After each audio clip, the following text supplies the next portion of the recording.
Bom dia, agora 11 horas e 46 minutos. Estamos ao vivo para todo o estado do Pará, por meio da TV Liberal e da TV Tapajós, e também do G1 Pará, já no clima das eleições 2022. Esta semana vamos entrevistar ao vivo, aqui no estúdio, os 5 candidatos ao governo do Pará mais bem posicionados na pesquisa IPEC e com representatividade no Congresso Nacional. Cada entrevista terá 10 minutos de duração e vai questionar a vida política do candidato, polêmicas envolvendo o candidato ou sua coligação e também o plano de governo, as propostas que o candidato tem para o Estado. A ordem das entrevistas foi definida em sorteio realizado com participação dos representantes dos partidos. E os candidatos se comprometeram a não exibir a entrevista no programa eleitoral. Hoje, o entrevistado é o candidato Helder Barbalho, do MDB. Bom dia, candidato.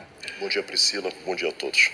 Bom, candidato, seu tempo começa então a contar a partir de agora. Vamos para a primeira pergunta. Começando pelo saneamento básico. Este é um ponto delicado e que precisa de investimentos urgentes diante de índices que o Pará apresenta. 4 milhões de pessoas não têm acesso ao sistema de rede de água, dados de 2020 do Sistema Nacional de Informações sobre Saneamento. Muitos moradores não têm o serviço regular e de qualidade. Quais seus planos para mudar de vez essa realidade que vivemos? Priscila, certamente este é um desafio para o estado do Pará e por isso nós investimos a maior quantidade de recursos dos últimos 30 anos para garantir que a COSAMPA pudesse ter a renovação de toda a sua estrutura, por exemplo, na região metropolitana, onde cerca de 300 quilômetros de rede de tubulação, que antes era de amianto, inclusive fazendo mal à saúde das pessoas, pudessem ser substituídos por estruturas modernas, com investimento de mais de 250 milhões de reais. Concluímos o sistema Bolonha para ampliar a oferta de água e, consequentemente, buscar garantir e assegurar este bem tão fundamental para a saúde da população. Por outro lado, nós estamos fazendo um investimento para evitar alagamento nas ruas em todo o estado, mas destacando a intervenção, por exemplo, do Tucunduba. São 5 bairros de Belém que chegam próximo a 300 mil pessoas diretamente beneficiadas, bairros como Jurunas, Cremação, Terra Firme, Condor, que até então, a qualquer primeira chuva que acontecesse, imediatamente já se alagava, e agora com estas obras, que estão ainda em continuidade, nós estamos garantindo que as águas possam escoar, que nós possamos fazer o remanejamento de pessoas que até então moravam em cima dos canais, o que traziam problemas seríssimos, sejam problemas de esgotos que estavam sendo despejados diretamente aos rios, sejam os alagamentos que aconteciam. É fato que nós ainda precisamos avançar de maneira significativa. Nós ainda temos muitas cidades no estado com a cobertura de abastecimento de água e de tratamento de esgoto ainda em condições bastante difíceis, mas avançando com o diálogo aos municípios, fazendo o plano estadual e planos municipais de saneamento integrado, nós avançaremos com qualidade de água, com tratamento de esgoto e com infraestrutura para as vias poderem tirar a população da lama e da poeira. Candidato, nós vamos agora à pergunta da TV Tapajós, feita pela jornalista Débora Rodrigues, aqui na tela. Oi, candidato. A minha pergunta é sobre a preservação dos recursos naturais. É uma responsabilidade de todos nós, claro, mas principalmente do poder público. E o Pará é o estado que mais desmata na Amazônia. Então, eu gostaria de saber qual é a sua proposta de sustentabilidade dos recursos naturais, de combate às queimadas, ao desmatamento e ao garimpo ilegal aqui na região oeste do Pará. Bem, agradecer a Débora pela pergunta. É fundamental que nós, primeiro, sejamos muito firmes no combate ao desmatamento ilegal, ao garimpo ilegal e mostrar que é possível conciliar a vida das pessoas que moram na Amazônia, particularmente no estado do Pará, com a floresta em pé. Por isso, nós, por um lado, temos trabalhado com monitoramento, com fiscalização e controle. Nós criamos o Plano Estadual Amazônia agora, que busca compor, primeiro, a força do Estado para combater o crime ambiental, através da Força de Combate Estadual criado no nosso governo. Isto permitiu com que nós fizéssemos 27 operações, inclusive estamos fazendo a operação neste instante para combater o desmatamento ilegal e garimpos ilegais.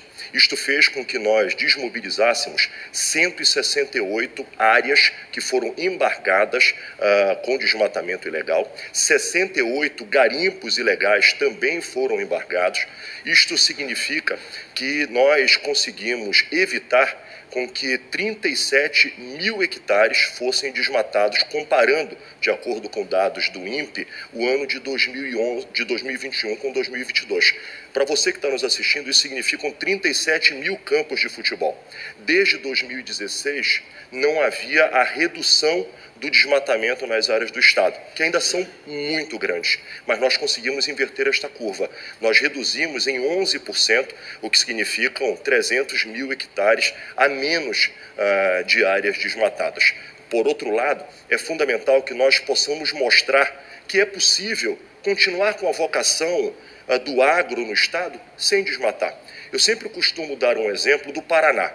O Estado do Paraná, que é o estado que mais produz no Brasil, ele tem área derrubada, área antropizada, 3 vezes o que o Estado do Pará possui. Portanto, 3 vezes a menos. O Pará tem 3 vezes a mais que o Paraná. E o Paraná produz 10 vezes mais que o Pará. Portanto, não precisa derrubar uma árvore para a gente poder produzir. Agora tem que mudar a lógica de expandir a área de produção para garantir intensividade de produção. Por isso, através do Plano Amazônia Agora, nós estamos garantindo assistência técnica, regularização fundiária, estamos garantindo acesso através do Bampará, do programa Bampará-Bio, são 400 milhões de reais para apoio, principalmente para estimular, Priscila e Débora, a bioeconomia. A bioeconomia é o que o mundo está esperando. A bioeconomia é um novo modelo de desenvolvimento que pode ser um novo pilar do Estado do Pará. Junto com o agro, junto com a mineração, a bioeconomia aproveitando de um ativo que só a gente possui. Nós temos a maior floresta tropical do planeta. Nós temos aqui a possibilidade, seja o açaí, seja o cacau, sejam outras oportunidades de cultivo associados a fármacos, a possibilidades de essências que a floresta traz, e isso precisa se investir em ciência, em tecnologia, em inovação.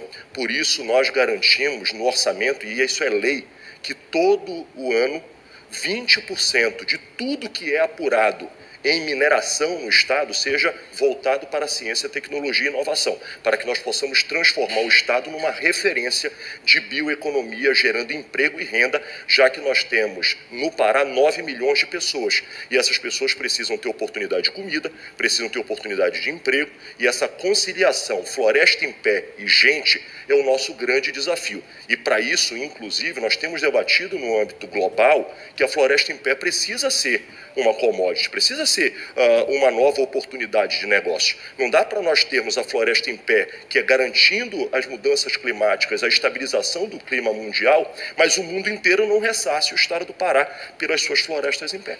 Candidato, durante a pandemia teve o caso da compra de respiradores que não serviram para o destino para o qual foram comprados. O caso está com a Procuradoria-Geral da República. O que o senhor tem a dizer sobre isso? Primeiro, Priscila, agradecer essa sua pergunta, porque é uma oportunidade que eu tenho de, mais uma vez, deixar claro a respeito disto.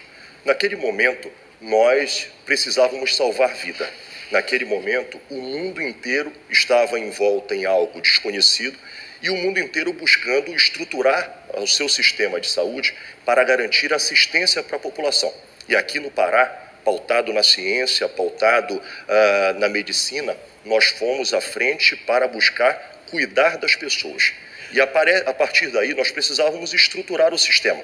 Apareceu a alternativa para que nós pudéssemos adquirir respiradores que pudessem, a partir daí, estruturar o nosso sistema para garantir atendimento à população.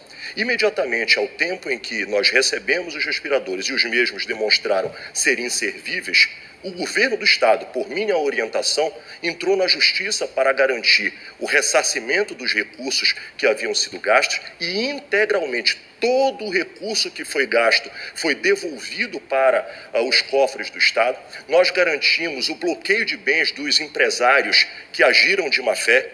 nós garantimos o bloqueio, inclusive, dos seus passaportes para que eles não se evadissem. E isto tudo, inclusive, por iniciativa do Estado, nos permitiu, Priscila, que nós pudéssemos fazer um amplo investimento. E aí me permita dizer que o Estado do Pará, com ações como os hospitais de campanha, nós criamos hospitais de campanha em Belém, em Breves, no Marajó, em Marabá, no sul do Pará, em Santarém, na região oeste, junto com Altamira. Nós chegamos a 2.221 leitos clínicos e de UTI, fazendo com que o Estado do Pará não só garantisse o atendimento para os seus moradores, mas garantindo, acima de tudo, que todos pudessem ser assistidos. Por outro lado, na vacina não foi diferente. Fomos o Estado que mais comprou vacina no Brasil e, por outro lado, também destacar, garantimos 1 bilhão e 500 milhões de reais para ajudar as famílias que tiveram dificuldades econômicas. Portanto, cuidando da saúde, cuidando da economia para salvar a vida da nossa população. Temos somente menos de 30 segundos para suas considerações finais, candidato. Queria agradecer a oportunidade e, acima de tudo, a você. Dizer que eu me doei a este Estado ao longo desses 3 anos e meio e tenho muita disposição de poder fazer ainda mais pelo Pará. E eu quero pedir a você que a gente continue junto, trabalhando para o Pará seguir em frente. Helder, 15 governador, e eu conto com seu voto no dia 2 de outubro.